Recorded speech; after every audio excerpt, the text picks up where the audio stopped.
I'm Frank Donovan, 63. My son stood in the kitchen I built with my own two hands and told me I needed to sign over our $3.2 million family home or else he'd have me declared mentally unfit. If you were my age, would you have signed or fought back? Tell me below, I'd really like to know. It happened on a Tuesday afternoon. Sunlight streamed through the kitchen window, warming the oak table, where I'd once fed Ryan scrambled eggs and packed his school lunches.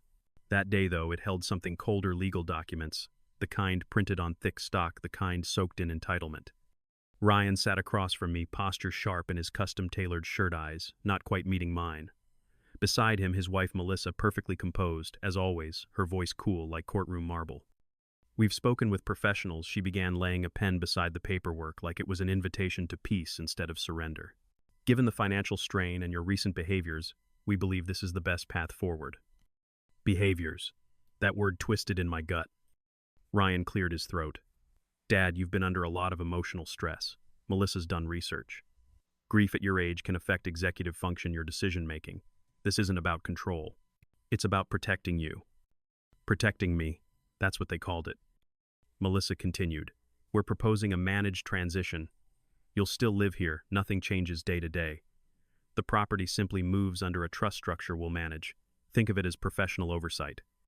I looked at them, two highly educated professionals convinced they were offering mercy when they were really presenting theft, with a smile. I didn't rage. I didn't cry. Instead, I smiled. Let me get you something first, I said, rising calmly and walking toward my study. I knew every creak in the floorboard, every photo on the hallway wall. One showed Eleanor in her favorite summer hat.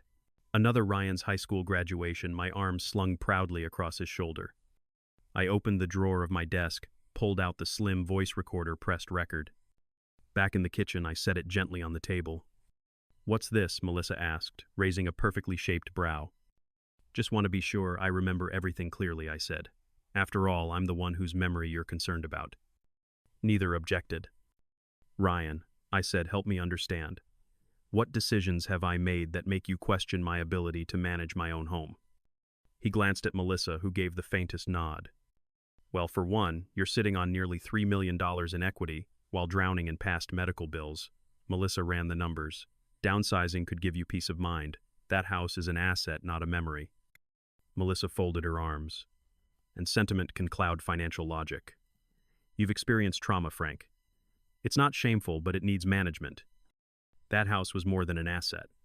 It was where I'd married Eleanor, where Ryan had taken his first steps, where I'd spoon-fed my wife pureed carrots when she no longer recognized her own name.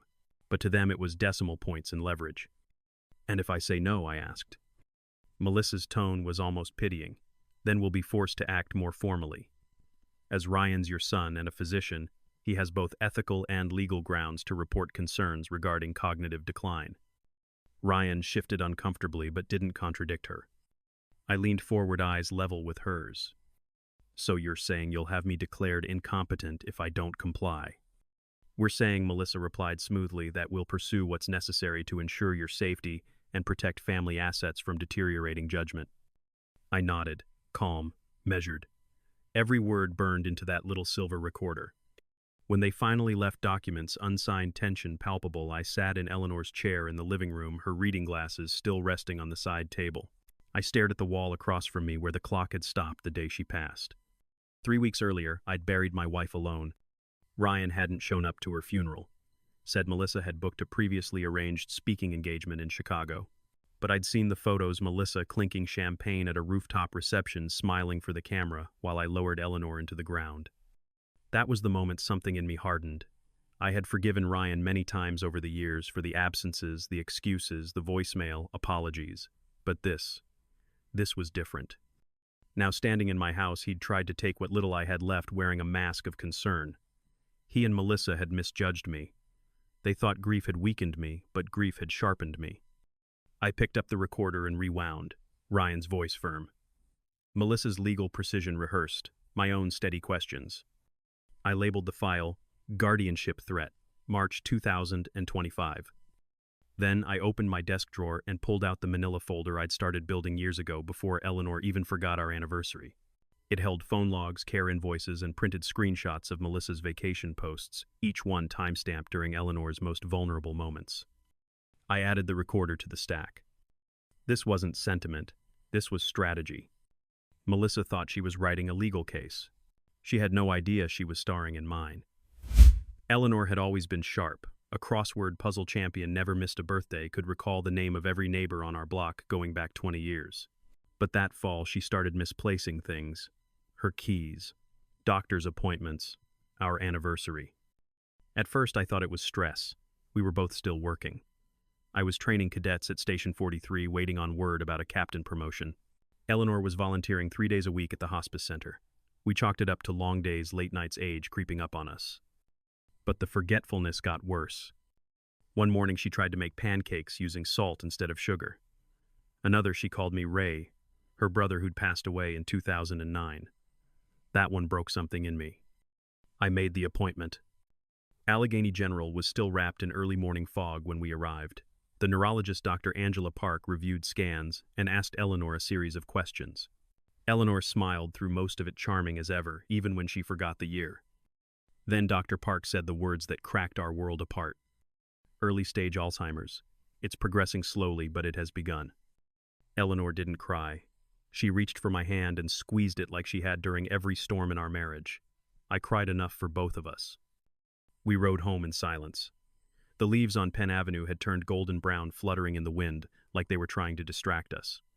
Eleanor stared out the window the whole time. That night she made my favorite stew from memory, no recipe, just decades of routine. But she forgot to turn off the stove. I submitted my resignation the next morning. 34 years in uniform. I didn't even wait for the promotion. My pension would be smaller, but the math was clear. Her care would cost nearly $27,000 a month. My $82,000 annual salary wouldn't stretch far enough. I chose her. When I called Ryan to tell him about the diagnosis, he sounded stunned. Alzheimer's, he repeated like it was a bad dream. I told him I needed his help. We didn't expect him to move back. He was finishing his surgical residency in New York, but I hoped he might visit. Be present. Talk to her. He promised to call back once he spoke with Melissa. The next day he did. Dad, he said gently, Melissa's concerned about exposure. She thinks it's better to let the professionals handle this. She's read that irregular family contact can confuse patients further. I don't want to upset her or Mom. That was the beginning. Of the excuses, of the boundaries, of the slow unraveling. Eleanor took the news of her diagnosis better than I expected. She was practical, always had been. But as the days went on, I saw her begin to disappear. Little pieces of her chipped away. She forgot the names of our favorite jazz records. She confused our wedding song with the one from our first date. Still, I fought for the good days. I scheduled music therapy sessions, hired a home care aide who specialized in dementia, bought a dozen notebooks for Eleanor to write her thoughts in when they came. I made routines: breakfast at 7, walks at noon, crossword puzzles at 5. I called Ryan every week. I started keeping a notebook, tracking the calls, the dates, the responses. In that first year, I reached out 128 times. He returned maybe 20. Always rushed. Always apologetic. Always Melissa in the background. Dad, I want to help, but Melissa thinks boundaries are better for everyone. If we visit sporadically, it'll just upset Mom. I'd stare at Eleanor in her recliner, watching a sunset she couldn't remember, and wonder how it could possibly upset her to see her only son. By Thanksgiving, I held on to hope. I set 3 places at the table. I dressed Eleanor in the blue blouse Ryan always said, brought out her eyes. She was lucid that morning, called me by name, asked if Ryan was flying in. He texted at 4:17 p.m. Sorry, Dad. Melissa planned a last-minute trip. Tell Mom I love her. Later, I saw Melissa's Instagram, a picture of them at a beachside resort in Florida. The caption read, "Escaping the drama to enjoy peace. Number grateful, number no baggage." When I confronted Ryan over the phone the next day, he was defensive. Dad, Melissa doesn't think it's healthy for me to see Mom like that. She says it could affect my focus during surgery. I didn't say what I wanted to, that his mother had worked 2 jobs to put him through undergrad before med school, that she once drove 3 hours in the snow to deliver him a forgotten laptop before a final exam. Instead, I said, "Your mother's not gone, Ryan. She's still here." He replied quietly, "I know, Dad. It's just hard." By Christmas, Eleanor no longer remembered carols, but she still lit up when I hung the same garland she'd used every year. I called Ryan again. "She's asking for you," I said. "Please just come for an hour." Melissa booked us a ski trip in Aspen. She thinks I need to stop enabling your dependency and focus on my marriage. I hung up the phone and looked across the living room at my wife wearing her favorite red sweater humming something I didn't recognize. She was disappearing in pieces. That night I started printing. Every voicemail, every text, every invoice. I began collecting not out of bitterness but out of necessity. I didn't know what I was preparing for, but something told me I would need it all one day. The first folder was labeled Ryan Missed Calls, 2017. By the end of that year, it held 23 pages. I wasn't angry. Not yet. I was just tired. But I knew this much: I was alone in the hardest year of our lives. And my son had chosen someone else's comfort over his mother's presence. It was January 2018, the coldest Pittsburgh had seen in a decade. I had just turned 56. Eleanor no longer remembered the street names in our own neighborhood. She sometimes wandered the kitchen late at night looking for her mother. I had to lock the front door and hide the keys. She still smiled when I read aloud from her old journals, but she could no longer write in them herself. Her handwriting had become shaky, almost unrecognizable. We'd reached the stage where help was no longer optional. I hired a live-in nurse named Kayla, a kind, grounded woman in her 40s who specialized in Alzheimer's care. Kayla moved into the downstairs guest room. She worked 12-hour shifts, cooked healthy meals, and kept Eleanor calm during her confusion spells.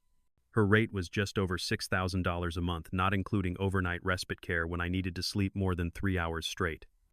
Our combined expenses, medication therapy, Kayla's wages, equipment, crossed the $125,000 mark by March.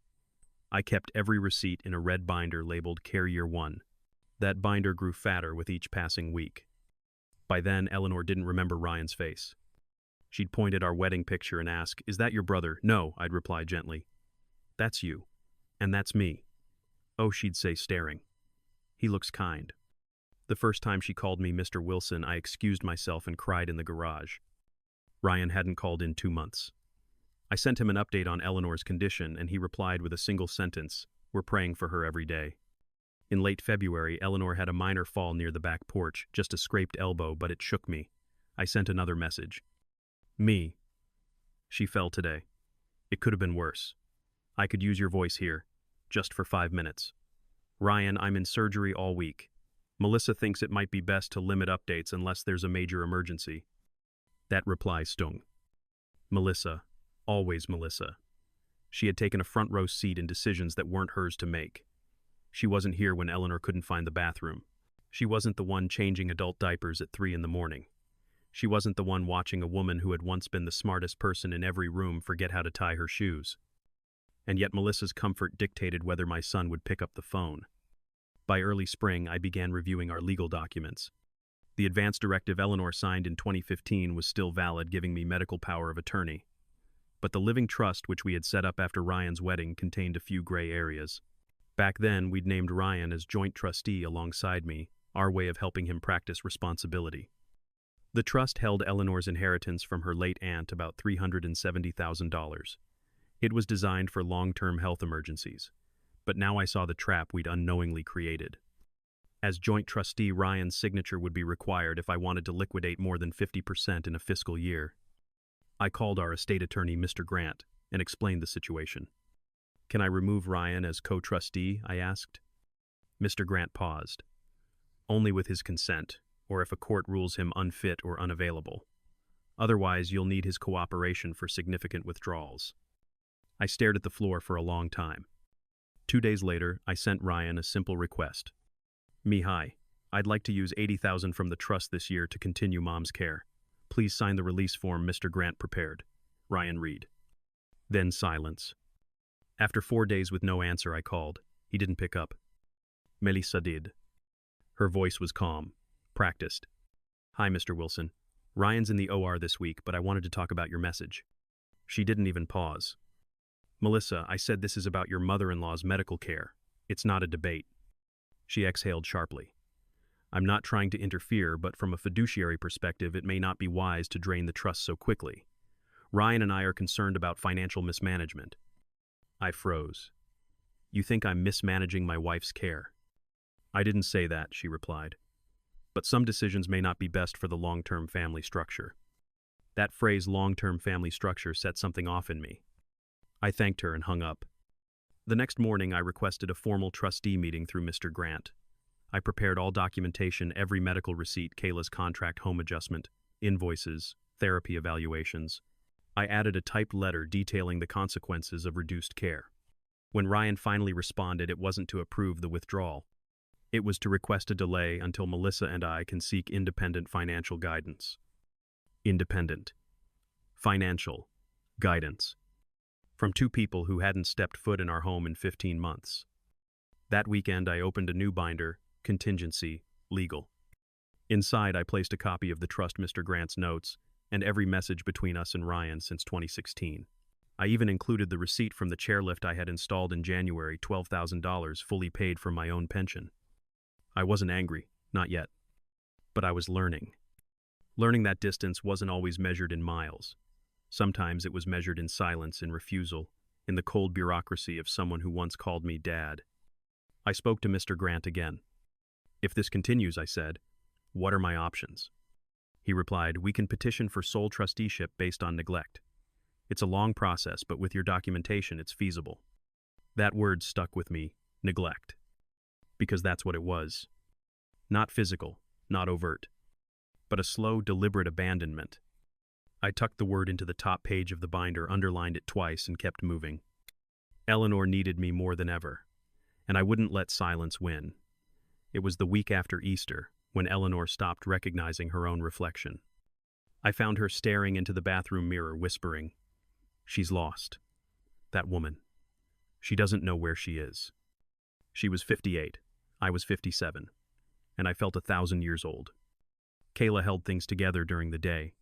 But at night, when the house settled into silence, I could hear Eleanor humming in her sleep songs from the 70 seconds she somehow remembered. It was beautiful and cruel at once. By May, I had depleted nearly 90% of my own liquid savings. Every time I requested another disbursement from the trust, Ryan responded with delay, deflection, or silence. Sometimes he blamed the hospital schedule. Sometimes Melissa stepped in and asked for clarity on line item expenses like handrails or protein supplements. I began writing everything down. I built a spreadsheet that tracked every request, every delay, every reply. I labeled it Trust Bottlenecks. At the bottom, I inserted a growing note, delay of funds equals reduced care, equals risk of injury, equals legal liability. I didn't send it to Ryan. Not yet. But I wanted him to see it one day. That spring, I also started therapy. Mr. Levin was a quiet, gray-haired man in his 60s who let me talk without interruption. I spoke about Eleanor, about how her eyes no longer held recognition but still held warmth. I spoke about Ryan, about how it felt like losing two people in 1 year. Levin said something I didn't expect. Some children inherit love, some inherit power, rarely both. That line sat with me. I came home that evening and stood in the doorway of our study. Eleanor was napping on the couch. The setting sun cast a soft orange light on her face. That was when I made a decision. I would not let this end with paperwork and passive cruelty. I reached out to an old friend, Tom Richter, a retired probate attorney I used to golf with in the 90 seconds. Tom invited me over the next day. We sat in his study, surrounded by dusty law books and a window full of spring blossoms. I laid everything out, the trust documents, the refusal patterns, the expenses I'd fronted. Tom flipped through the binder, his face unreadable. After 20 minutes, he looked up. You're not just dealing with delay, you're dealing with financial obstruction. If Ryan's refusing to fulfill his fiduciary duty as co-trustee, you can challenge his position. Even though he's my son. Especially because he's your son.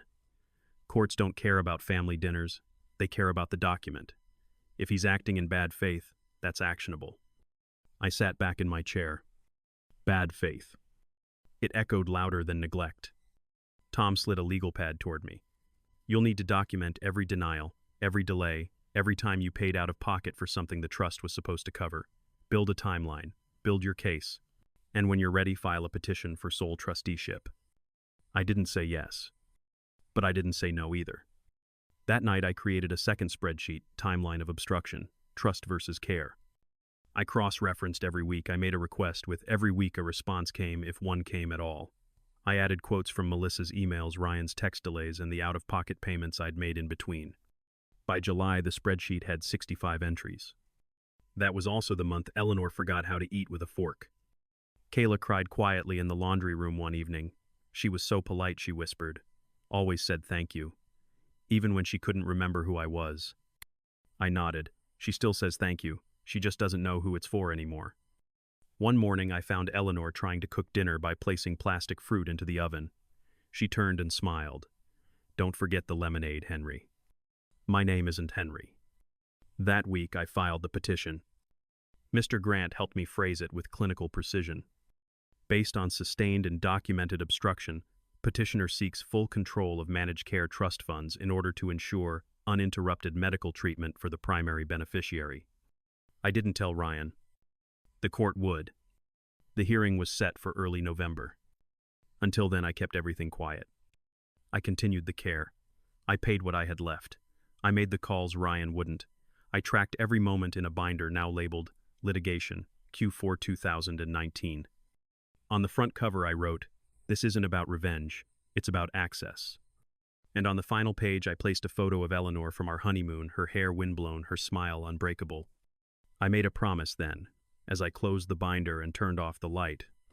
I would not let her disappear quietly, not in care, not in law, not in legacy. The courtroom was smaller than I expected. No high drama, no oak panel drama, just beige walls, gray carpet, and the quiet cough of someone's paralegal. Eleanor didn't come. She was at home with Kayla, and at that point she no longer recognized my voice, much less the context of a legal proceeding. The court accepted a notarized physician's letter affirming her cognitive status. Ryan did show up. He was wearing a slim black suit and had trimmed his beard shorter than I remembered. Melissa wasn't with him. The judge, a woman named Halverson, looked over the case file with a neutral expression. She flipped through the thick binder Tom had helped me prepare, glancing at the timeline of delays, the financial receipts, the co-trustee refusal patterns. Ryan said very little. When asked if he disputed any of the evidence, he said, "I believe my intentions were sound, but I recognize my father's frustration." It was the kind of answer a doctor gives when they want to appear measured but avoid taking real responsibility. The judge nodded and asked a few more procedural questions. Then she said something I'll never forget. "This case doesn't suggest malice, but it does suggest abdication. When entrusted with a fiduciary role, the absence of action is in fact an action." She granted my petition. I became the sole acting trustee of Eleanor's care fund, with full disbursement authority and quarterly reporting obligations. Outside the courthouse, Ryan shook my hand. No apology, no warmth, just the formal squeeze of someone performing the duty of civility. "I hope this helps, Mom," he said. "She still remembers your birthday," I replied. He didn't know what to say to that. The weeks that followed moved fast. I hired a full-time nurse, set up meal delivery, upgraded Eleanor's bed to a hospital-grade model. Kayla cried when she saw it. She's going to rest so much better now. For the first time in nearly 2 years, I wasn't choosing between groceries and medication. The trust covered it all, as it should have. Melissa sent a single email the following week. It read, "We hope the transition is smooth. Let us know if you need anything." I never responded. By December, Eleanor's mobility had declined to the point where we brought in a physical therapist twice a week. She sometimes called her Debbie, though the woman's name was Claire. On Christmas morning, Eleanor looked at me and asked, "Did you wrap the red bicycle?" I blinked. "The one from when we were dating." She smiled. "No, the one you promised in 1976. She hadn't said my name in weeks. But she remembered the red bicycle. That afternoon, I pulled out a photo album and turned to the page with that exact bike. She pointed, "There." Then she dozed off. January brought snow and silence. I spent many evenings going over the trust reports, making sure every cent was accounted for. Not because I feared audit, but because I needed to believe this part of her life was being handled with honor. In early February, Melissa requested a check-in meeting via Zoom. I agreed. She framed it as a simple family update. What she actually wanted was access. "I know the court awarded sole trusteeship," she said, voice cool, "but given my background in financial planning, I thought I might help you manage distributions more efficiently." "No," I said simply. She blinked. "Excuse me. You're not a co-trustee, you're not her caregiver, and this is not a committee. I'm just saying. I'm saying no." Then I closed the laptop. That was the day I realized I wasn't just defending Eleanor's care, I was defending her dignity. And mine. By March, Eleanor stopped speaking entirely. Kayla began keeping a notebook titled, "Things Eleanor Notices." It was a small act of resistance against the disease. She'd jot down observations. Looked out the window at 11 a.m. and smiled. hummed church song after hearing wind chimes, followed Frank's hand when he poured coffee. We taped it to the fridge like a child's drawing, a witness to the quiet remnants of recognition.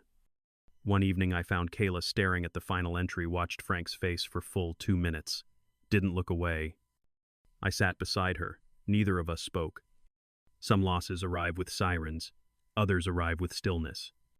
But I had kept my promise. She was cared for, protected, seen, even if she no longer knew my name. It was on a Thursday that Kayla knocked on the door holding a slim yellow envelope. "I think you need to see this," she said. Inside were papers not from Melissa, not from Ryan, but from a legal firm I didn't recognize. The letterhead read Caldwell and Worthington LLP. The content was short. Notice of intent to contest trust distribution rights. Our clients Ryan Donovan and Melissa Birch assert procedural concerns in the management of the Eleanor A. Donovan Trust, seeking review of quarterly disbursement protocols and potential reinstatement of co-trustee rights. I reread it twice, then once more. It wasn't a lawsuit, not yet, but it was a signal flare. They were preparing something. Tom, my attorney, met me on Zoom the next morning. "This is pressure," he said. "They're trying to scare you into offering compromise." Should I be worried? Only if you've misused funds, which I know you haven't. He outlined the options: wait and see if they file, or preemptively submit all documentation again to the court for review. I chose the second. If I was going to war, I'd fight with transparency. June passed in fragments. Eleanor stopped walking. Her feet curled inward slightly, a condition Kayla gently called postural decline.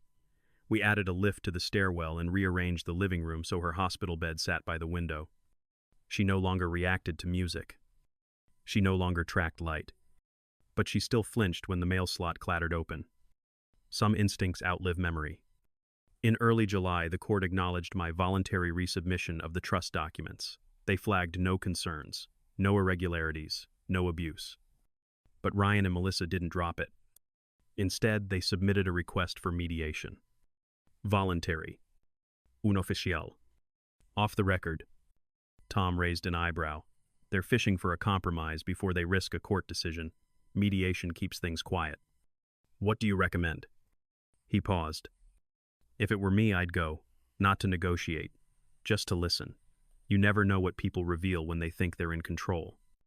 The mediation took place at a neutral downtown office. COVID protocols were in place, masks, staggered entry, no handshakes. Melissa arrived first. She wore gray slacks and a cream blouse, hair pulled into a braid that looked precise enough to be aggressive. Ryan followed 10 minutes later. No suit this time, just tired eyes. We sat 6 feet apart. The mediator, a woman named Jeannie, opened the conversation. "Let's begin by acknowledging that everyone here wants what's best for Eleanor." I didn't respond. Melissa did. "That's right, which is why we're asking for a more inclusive financial process."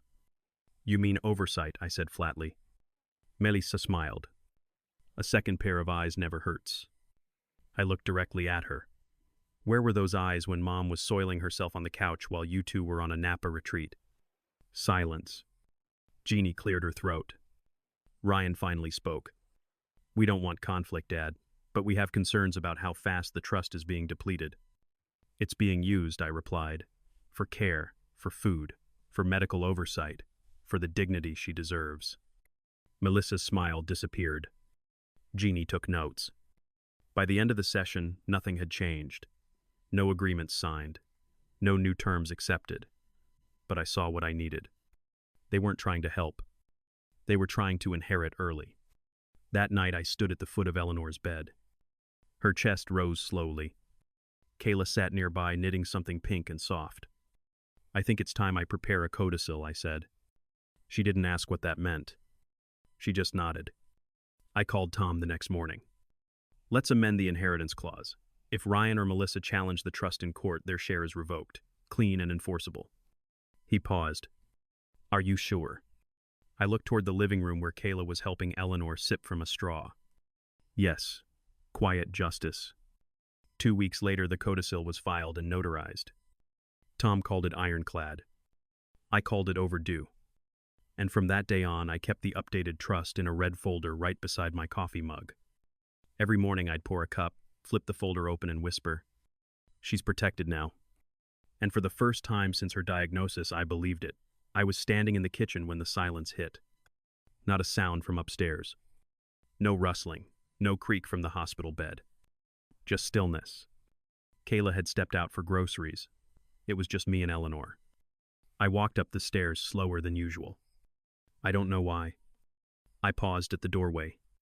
Her eyes were open, staring out the window. But they weren't moving. I touched her hand. It was still warm, but her chest wasn't rising. I sat down. For a full minute, I said nothing. Then I whispered, "You did good, Ellie.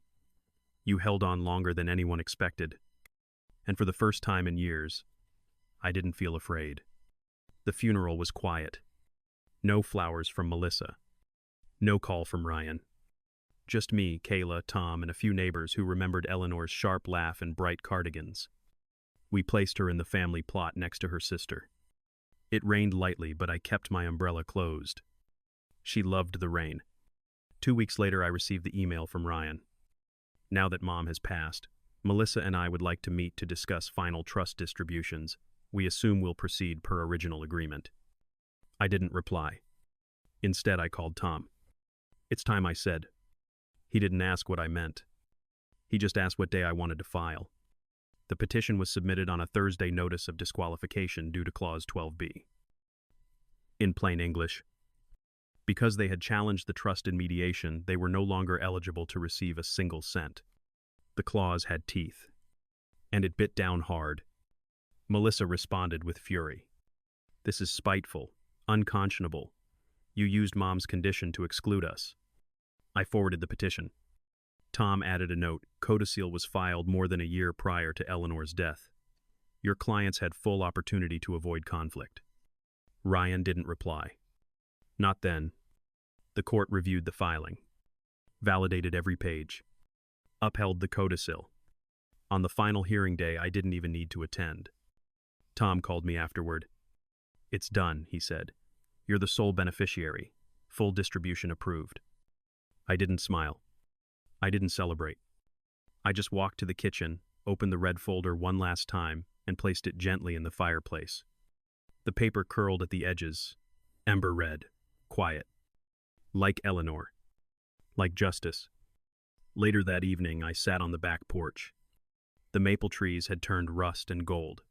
Kayla joined me with 2 mugs of cocoa. "I never saw you gloat," she said softly. "Not my style." She sipped. "What now?" I looked up at the sky. The first stars were coming out. "Now," I said, "I rebuild." Quietly. She nodded. Then she reached into her pocket and handed me something small and round. It was one of Eleanor's old pins. A tiny sunflower. "She wore this on the day you met," Kayla said. I hadn't remembered that. But somehow, I knew it was true. Weeks passed. The estate cleared probate faster than expected. I donated a portion of the trust to an elder care fund under Eleanor's name. The rest I kept.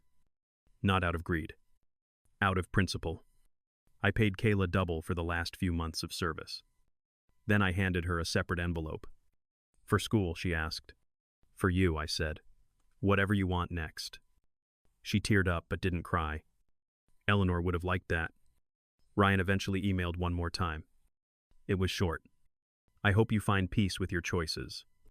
I replied just as simply. "I already have." The spring came gently. For the first time in years, I wasn't dreading the change of seasons. There was no one upstairs needing medication. No tension in the hallway. No unopened envelopes on the counter. Just quiet. And breath. I used the mornings to walk the neighborhood. Sometimes I'd pass the bench where Eleanor used to sit when her legs still worked. I'd stop there, just for a second, then keep going. I didn't move out. Didn't sell the house.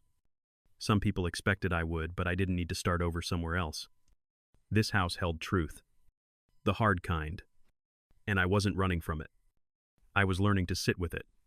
Kayla finished her final semester and came by to visit in cap and gown.